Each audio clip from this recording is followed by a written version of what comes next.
Hi guys, welcome back to my channel.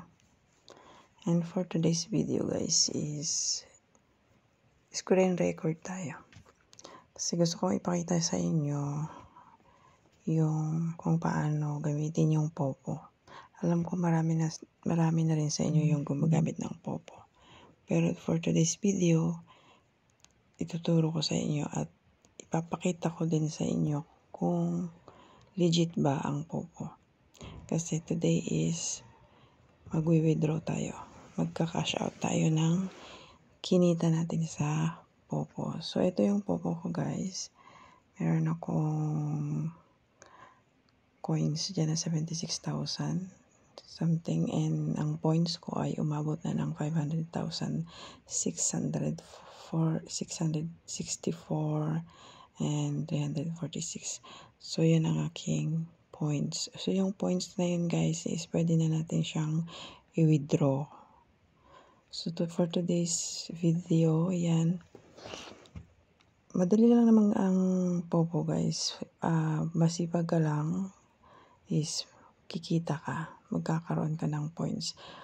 Sa everyday task, yun lang. Kahit hindi ka mag-VIP, kikita ka ng points everyday.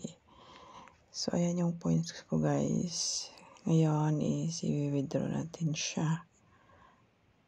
So,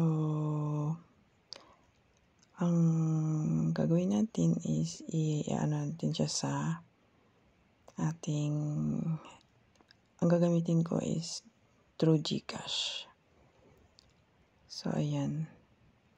56 equivalent sa $56 US dollars. So, ang palitan is nasa 55.5. So, ayan. Maximum withdrawal amount is $850. Ang exchange rate, ayan, 55. Pwede natin siyang i-withdraw.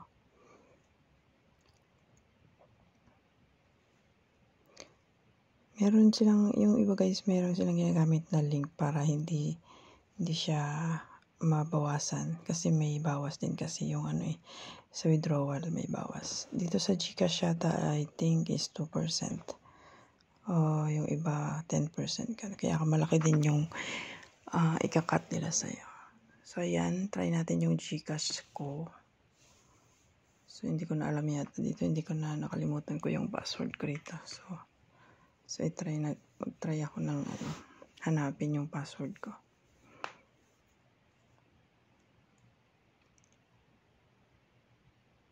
So, ayan, pumasok yung password natin. So, kailangan nating mag-fill up dyan ngayon. Fill up lang natin to. Yung name and then yung ating GCash number. And then, isasubmit natin.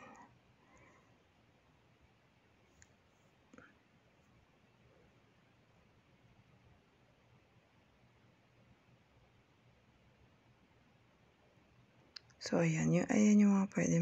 Marami siyang option kung saan nyo pwede i-cash out yung inyong kinita.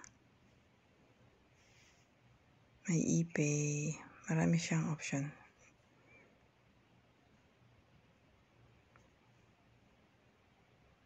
So, ayan, kumpletuhin na lang natin yung pag-fill up. Kung ano yung mga hinihingi.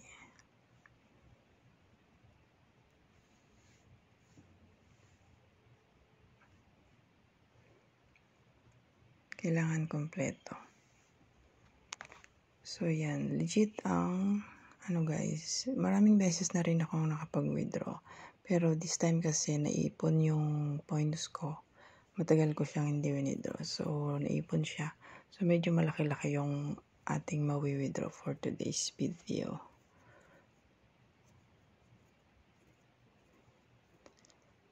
Dati kasi mga minimum $10 kasi pwede mo na siyang withdraw. So, diba? Hindi mo naman malayan may may naiipon kang paunti-unti. Yung paunti-unti na yan, pag naipon, malaki din siya. Siyempre. Kaya, simulan nyo na magpopo. Sipagan nyo lang yung pagta-tasks for everyday. Konti lang naman yung tasks everyday. 1 hour live, and then mag-task ka ng 1 hour din yan. 1 hour or 2 hours. So, yun, makukuha mo yung, matatapos mo yung task mo for everyday. Malaking bagay din pag naipon.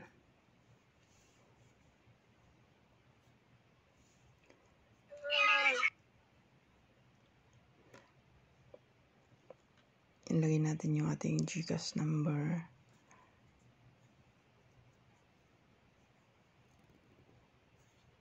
Medyo natagalan ako sa pag-fill up dyan.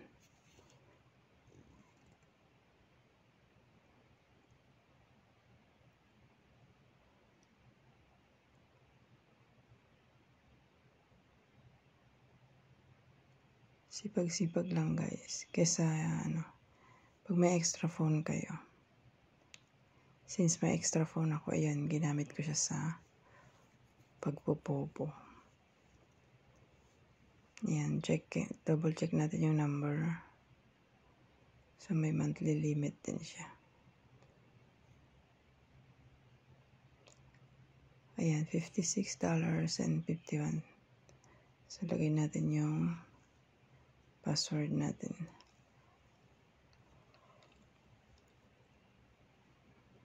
So, ayun na guys. Na 0-0 na siya. Ibig sabihin, na-transfer na sa ating GCash. So, wait natin yan guys for like, nakalagay doon guys, minimum is waiting time niya is 24 hours. Pero wala namang 24 hours yan guys. Medyo mamaya-maya lang meron na yan.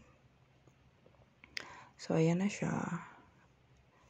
Meron pa akong 76,000 na coins na natira. So, yan na naman din yung puhunan natin. So, ayan na siya, yung notification na successful exchange. Ayan yung iba yung mga transaction ko dati na na-withdraw ko. So, ayan na siya guys. Ang ating na-withdraw ay bali pumatak lang ng $53.69 kasi na-less na yung charge mo doon na 2%. So, sa Philippine peso is naka-withdraw tayo ng 2,979.80 pesos. So, di ba? Malaki-laki rin guys. Almost 3,000 din yung ating na-withdraw. So, saan ka pa, di ba? So, para lang, ganun-ganun lang, meron kang almost 3,000. So, sipagan nyo lang yung pagtatast everyday.